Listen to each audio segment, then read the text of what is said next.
Hi guys, welcome to my channel, The Narcissist Guy. Thank you for tuning in today. I hope that you're having a good day. For those of you who are going through healing, I hope that you're staying strong and that you are coping well. Now, a lot of people have been abused by narcissists, narcissistic abuse, or toxic people, or any other crazy personality disorder, knows how it feels to be manipulated. They know how it feels to be gaslighted. They know the smear campaigns. They know the projection, the cycle of idealization, devaluing and discarding. And if you have successfully kind of healed from a narcissistic relationship and from narcissistic abuse, you notice often that you have been awakened, that you have been through a transformation of yourself. You have been, your level goes into a next, how do you say? You're transforming yourself, actually. You're awakening. You become so much more confident. You are more appreciative of what you have. You work easier on your goals and on your ambitions. And you even do things that you never thought you would do. You're getting out of your comfort zone because you're so much more aware of time as well. You're aware of what is around you, what your surroundings are. And a lot of people who have healed from narcissistic abuse all of a sudden see they can make a personal twist. They can turn something negative into something positive. They learn to grow. They learn to set up healthy boundaries. And like I said, I'm not a believer of applying all boundaries to everyone in general, because I feel that mutual understanding is the key to change. I believe that it is more important to apply a boundary only if it's needed, like customized boundaries to the person you have in front of you.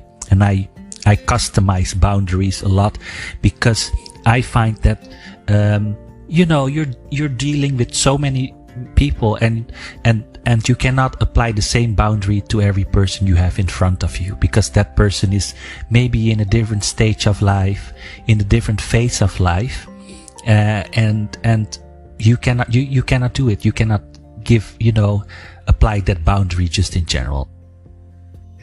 Now, what also happens a lot is when people are going through healing, all of a sudden they are so allergic to bullshit, drama, people who distract you. You're more likely to cut ties with someone or keep a conversation very light, very minimum, to people who don't support you or people who are just distracting you or wasting your time. And you're so focused on, on kind of not catching up time, maybe for some people who have been in a very long toxic relationship with a narcissist. They often try to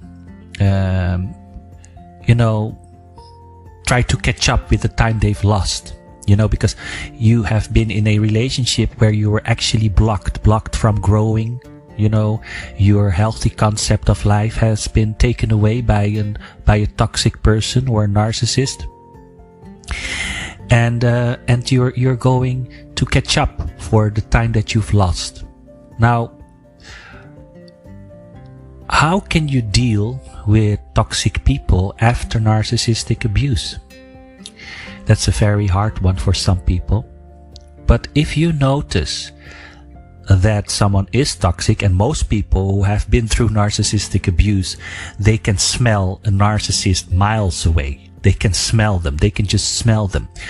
But you are all of a sudden not scared of that narcissist or of that toxic person anymore. You're no longer scared. You're so confident. You're actually in this, I call it slaying mood, slaying attitude. You're not scared to cause that toxic person or narcissist who comes into your path. You're not scared to tear that narcissist down. You're absolutely not scared at all. Actually, you kind of enjoy it. Now, what I do is, now that I have experienced a few narcissists in my life, and I have to say that the most toxic was the religious covert narcissist, and I cover a lot on the covert narcissist because that is really a snake. What I do now when I meet or have someone toxic coming into my life or in my path, I enjoy to tear that person down. And it's not because of revenge. It's just like, no. This person not gonna play with me this time. Okay? So how can you do that? Now there are a few ways to do that. You all know the game of a narcissist, that they love to manipulate. They love to gaslight. They love to be strategic in how they, slowly gain control over you and then gain that narcissistic supply. Now, we don't need, as normal people, we don't need narcissistic supply because we're normal human beings. We have empathic abilities, we have feelings, we have emotions, we understand people, we respect people, we respect people's opinions, we respect people's lives, okay, in general. But there is nothing to respect about a narcissist or a toxic person. You don't need to respect that person because that person doesn't give you respect back. That person is not going to give you respect. That person is not going to respect your boundaries, your life, the way you think independently, your healthy concept of life. So, this person deserves it to be manipulated back. That person deserves it to be gaslighted. Okay, if you do this to a toxic person who comes into your path after narcissistic abuse, my gosh, you will be able to read that person of what's gonna happen if you're gonna apply the manipulation tactics, gaslighting. You're gonna make them feel that they're crazy. It's possible, and it works. It works. Trust me, it works. Now, one of the things you can do, and you know that you never get closure with the narcissist you ever had in your life. Maybe your ex-husband, your ex-wife, boyfriend, girlfriend, friend, whatever. You know that you won't get closure because you have been no contact. You don't want to deal with that person ever again. You do not even want to hear their names. But like, for example, if you have a toxic person coming into your path again, maybe a colleague or whatever, or friend, or just someone you meet, give them bad advice. You know how they don't trust your advice, how a narcissist never trusts your advice. It doesn't matter how close you are to the narcissist. You know that your previous ex-narcissist, they don't trust you. They don't trust your advice. So give them bad advice. Give them bad advice, okay? Sabotage it. Okay? Now, you also know that a narcissist is very competitive. Your ex-narcissist was very competitive. They have an inferiority complex. Anything you can do, I can do better. That's their life motto, okay? They are too insecure and try as hard as they can to make you insecure. They always feel like you two are in a competition, but it's actually a one-sided competition because the narcissist is playing the competition, you know. They will compete with you and everyone around them in everything you do until they are sure that they are better than you. They always think that you and the rest of the world are out to get them, so they act out aggressively and passively, even to beat you when you're down or use your weakness against you. That's what they do. Now do that back. If you have a toxic person in your life, in your life, or maybe even a narcissist, and you can smell them a mile away, do this to them. They hate it. They absolutely hate it. And most of the times, if you compete and you can do it better than them, they absolutely hate it. They absolutely hate it. Now, you know that a narcissist is not a loyal person. A narcissist or any toxic person or an opportunist, they're not loyal. If you meet this type of person, well, this is a big one, okay? I'm not I'm not going to explain what being loyal means. It would take pages, and I can talk about it a long time. But loyalty is something one should already know, and it should come to someone without hardship or struggle. Okay? You know that you can't have a healthy relationship or friendship without loyalty. Basically, any kind of relationship, it doesn't matter. There needs to be loyalty. Now, be disloyal to this person. Show disloyalty to this person. Use this person as a scapegoat. Use this person, to, tear that person down. Slay this narcissist down or toxic person down. Now, you also know that narcissists are always complaining. Nothing is more draining than having the person you spend most of your time with constantly complaining every petty thing. People are allowed to complain, and as friend, it is your duty to listen and help if you can. But when they are complaining about every event in their life, and that, like I said earlier, the world is out to get them, it could be quite draining, especially when they never have anything positive to say. But they naturally are pessimists, and honestly, you don't need that kind of negativity in your life, right? So complain to them all the time about little stuff, little things, just drive them mad, drive them crazy. They hate it. They absolutely hate it. Just complain about small, stupid, superficial things, or they also hate it if you change the subject. If you change the subject to something else while they're in the middle of something really, they're telling you something that is very important to them, just say, oh God, I forgot to wash my hair today, but I need to buy shampoo. Whatever, it drives them nuts. Now, you know that narcissists are very jealous. They're transparently jealous. Yeah, they love to compete as well. Now, a true friend, will be happy when you succeed, and will know that when you succeed, they also succeed. Okay, but a toxic friend or a toxic person will not only want what you have, but wants you to not have it. It could be material things, and sometimes it can be like personality traits or boyfriends, talents, whatever. They will make their jealousy very evident with their fake and shallow response to your succession. Okay? Now, what you should do is make them jealous with what you have. Make them jealous. They cannot stand it. And when you make them jealous, do it with something that they cannot have, but they cannot have it. Or it just drives them mad. Now, you know that a covert narcissist, especially the female covert narcissist, they are trash talkers. Okay, they love to trash talk. This is someone who is always complaining or venting about you to other acquaintances or even mutual friends, but have never confronted you about their issues. Okay, so that's not, say, innocent complaining. It's trash talking. It's like when they say, oh, she is such a whore, for example. It's not the same as, it's annoying when you flirt with the guys I like. So if they start trash talking, start to trash talk about this narcissist or this toxic person in their face, they absolutely hate it. Absolutely hate it. Now, you know that narcissists are very, very, very hypersensitive.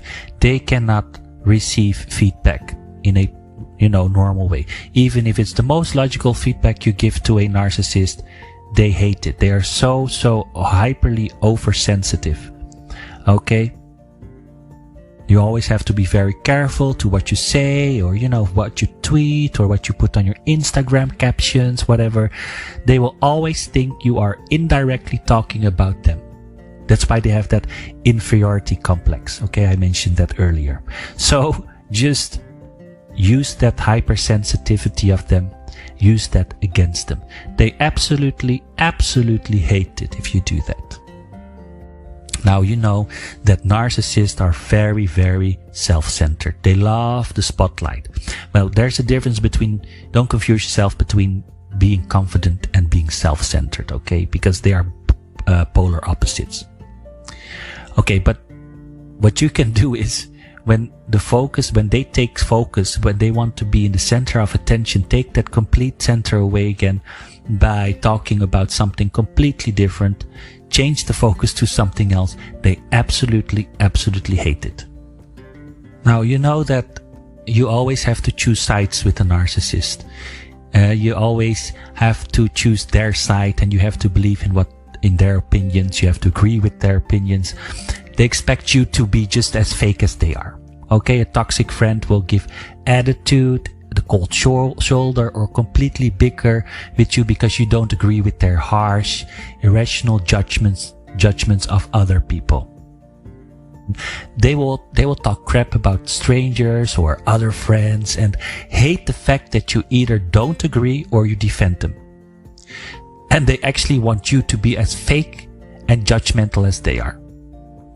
So what you should do here is don't be as fake as them.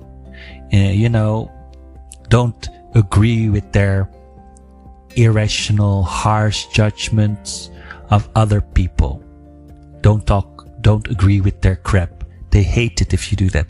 They hate it and they see it as disloyalty.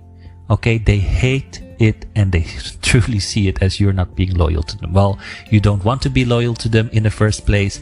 You just want to slay them. You just want to, have a little, I'm gonna tear down this narcissist time. Okay, so and also you can also recognize this from previous narcissistic ex-boyfriends, friends, whoever. You know that they are manipulating opportunists as well. Okay, and opportunities can mean multiple things, but each version is just as bad as the other. An opportunistic friend can only be loyal or true when you are doing something for them and building them up, and as soon as you have nothing left to give, they go back to being as insensitive and cruel as before. Also, what's worse is mixing opportunity with straight rotten fakeness.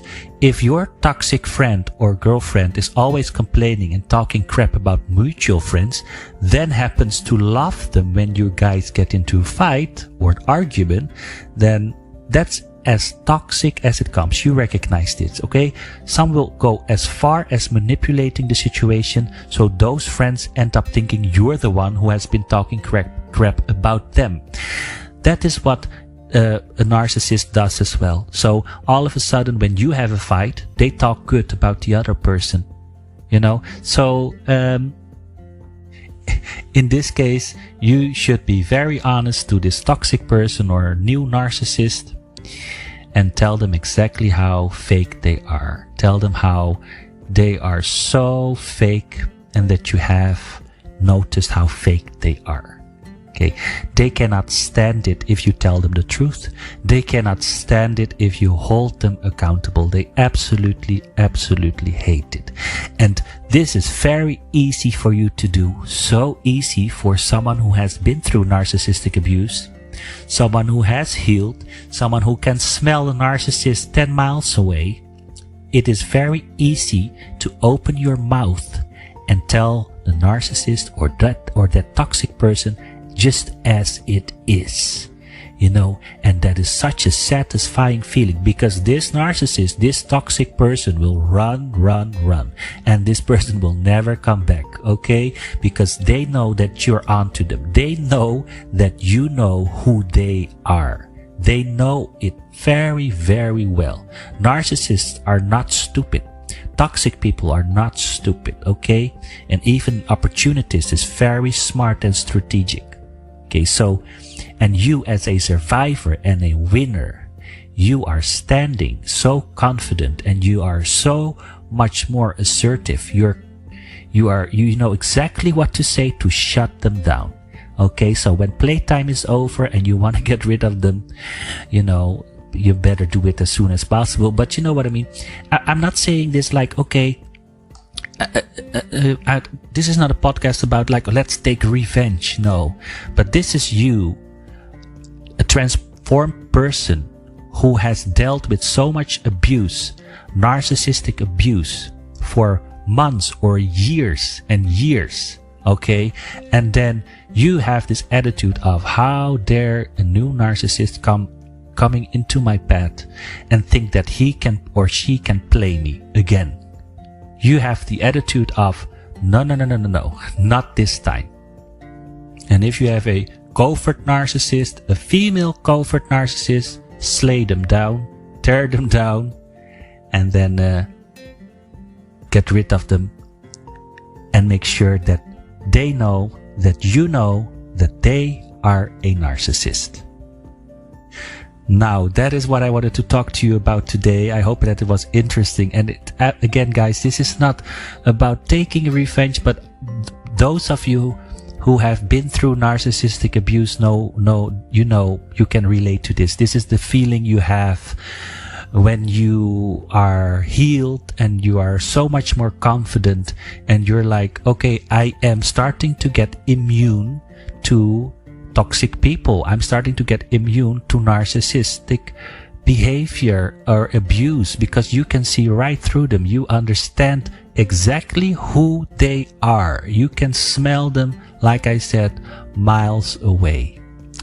So thank you very much for listening. Please subscribe to my channel, The Narcissist Guide on YouTube. I would truly appreciate it if you would do that. Thank you so much for listening. Leave your comments in the comment box. Thank you very much and see you next time.